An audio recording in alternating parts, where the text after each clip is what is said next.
Hello and welcome to another episode of Stardew Valley here on Your Professional Walkthroughs channel with me, your host Max. As I'm watching the TV, I regret to inform you that even the next episode will most likely end up with me spending first part of the video watering all of this. But we do need the crops because we are kind of broke, and I would definitely like to achieve the full backpack possibly by the end of the spring season. The reason why the backpack is an upgrade for which I go even before I upgrade my tools is fairly simple. Since we have ton of salmon berries and possibly we can get more spring onions, horseradishes and other goodies, it might happen so that even with the least efficient tool, you will manage to do a whole lot of work. Therefore, I will now shut up and speed up the rest of the watering footage.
Okay, finally, it's now 10:50 a.m. in the morning and we haven't done almost anything. So, I will go most likely into the mines. The reason why is fairly simple. I saw that we have a neutral day ahead of us. So the neutral day is really awesome because based on my experience, what I've been able to see is that I had more luck with minerals and ores on the days when I had neutral luck than sometimes when I, for example, had even better luck. I am referring to that gold little pyramid that can appear in the TV show potentially. Of course, I cannot compare it to the Iridium Star luck, but that's a topic for another day. Now, the reason why I usually free up the backpack and now I even separate the salmon berries into multiple batches is due to the following reason. In later upgrades to the game, and oh my god, look at that, we have frozen tier quartz, like 3 iron ore geodes, and the small black jumping fur balls can drop potentially comb ore if you kill them. I'm standing like an idiot and this thing was attacking me. So the fun thing about levels 40 till, well, 41 till I think potentially even 59 are fun because this is like a frozen biome. So the fun thing is that here we have actually winter root. This is a forageable item which can be found outside only during the winter season. So we are in the 20th day of spring, and we have already an item which can be found only in winter outside. So this is a little fun thing from the developer in the mines. Now do note that the further we will go into the mines, the harder it will be for us to break the rocks. There is opportunity for me to craft the small bomb. However, well, it's called cherry bomb. We require 4 copper ingots, copper ores, in order to actually craft the bomb. It helps to clear out the level much faster, and especially, oh my god, we just talked about this in the previous episode, or one of them. We just received the glow ring. The glow ring is the perfect thing which you require for the levels between the level 31 till 39. Once you are out of there, sure, the glow ring is nothing to brag about. Other rings have much better effect on you and are much more appreciated to be found. However, as one of the possible treasures which you can find, it's not that bad. It can be actually even sold in the guild hall right next to the mountain entrance, along with any other weapons or gear which we can potentially find. This will be a pain in the ass trying to get to another level with more ore. In the previous versions of the game, what was able to be done was, and I'm not sure if I talked about this previously, is basically you entered a level, found out that, oh my god, this level will spawn lots of ore, so you left the mine, worked your way back to said level, and you kept grinding the ore, the mushrooms. Yes, even mushrooms can be found in the mountains.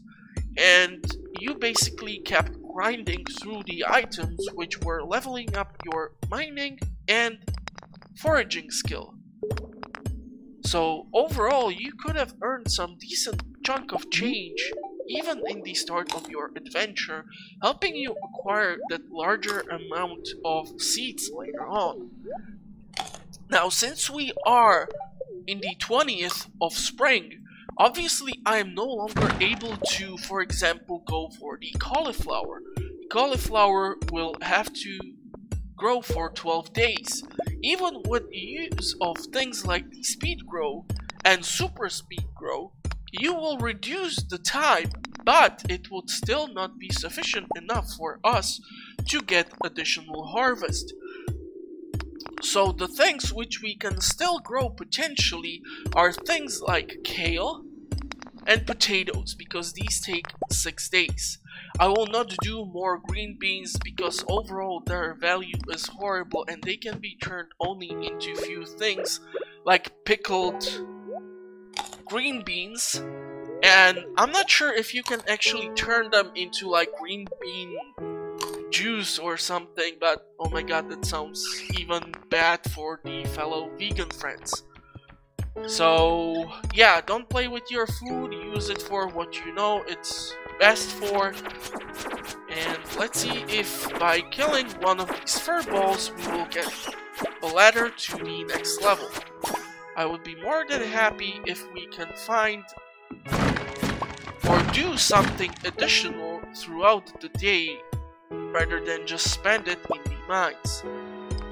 Obviously, in the later episodes, when we will unlock the Skull Cavern, there will be days when I will do nothing but try to get as deep in the Skull Cavern as possible, as that is the only place where you can definitely find iridium ore.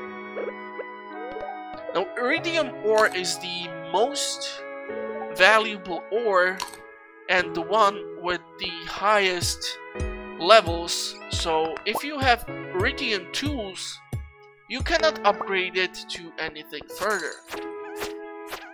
Okay, so the question is here, how do I get you both on the same side? Okay, we see here one more jade rock, so I would like to grab that. I also see the quartz over here, so potentially... Okay, let's try dodge this. Beautiful. We see the ladder over here.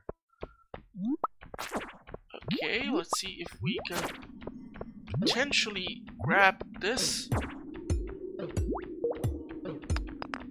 Jade. Yep, beautiful. Now, the fun thing is that in the previous games, when I tend to play even, let's say, the Skull Cavern, what happened was that my survivability chance was super high, so I was never really afraid of dying. However, one of the later updates in the game has introduced much higher damage to the enemies which spawn in there. So if you don't stack up in lots of resources or meals, which will actually heal you or restore your HP points, you can die quite easily. And this is why I tend to separate, let's say, the stack of the salmon berries. If you were to die, you can wake up back at home, or if you die specifically in Skull Cavern, you will wake up in the local hospital. Now what can happen is that some of your collected items will actually disappear. So imagine I would have taken... Okay, Shane likes beer. We are unable to craft beer yet. So back to the topic of the Skull Cavern and dying. If I were to wake up in the hospital over there, what can potentially happen is the full stack of salmon berries would just end up missing. So it's definitely really dangerous now. And I will also try to be as cautious as possible when I will later on take you guys there with me, hopefully, if you will tune in. But till we get there, oh my god, it's gonna take forever. Now, this patch of land actually can serve multiple purposes for you. As you see, I'm utilizing the tappers here in order to get some of the tree sap or maple syrup or something else. These are crafting items, but what you can actually utilize these other places on the map for is even crafting of items. So let's say your full farm has been filled in with sprinklers and crops. You have no more space, even if you build a couple of sheds or something. Even your greenhouse is fully occupied. What you can actually do, and this should come with warning, you can place barrels or kegs all over the map. The warning is specifically because of one reason.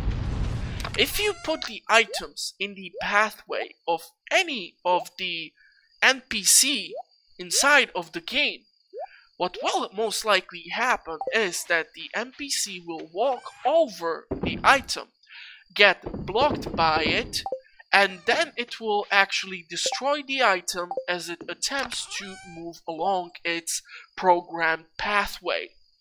So, for example, if I would go over here, and one of the NPCs would be utilizing this walkway or pathway to get here, if I would put a keg in here and I would be waiting for, let's say, wine to get brewed, the whole keg would get destroyed. And I'm not sure it works like if you just grab a pickaxe and take it down like the recycling machine over here. It's more like destroyed completely and forever and ever. But yeah, I kind of feel like now the episodes should start coming more faster to you guys. My dream is to actually potentially publish a week where I would put out episode of Darkest Dungeon, episode of Stardew Valley, and episode of Graveyard Keeper. But I will see how things go, and I have some other ideas for the channel which I want to try, and I will see based on my schedule, since some things have changed at my work. Meaning I'm actually not losing my job, but I'm starting in a new department, so it will be a pain in the ass. Anyhow, this is a fair greeting from the Not Your Professional Walkthroughs channel. I hope you guys liked the episode, and I will hopefully see you next time. Bye bye.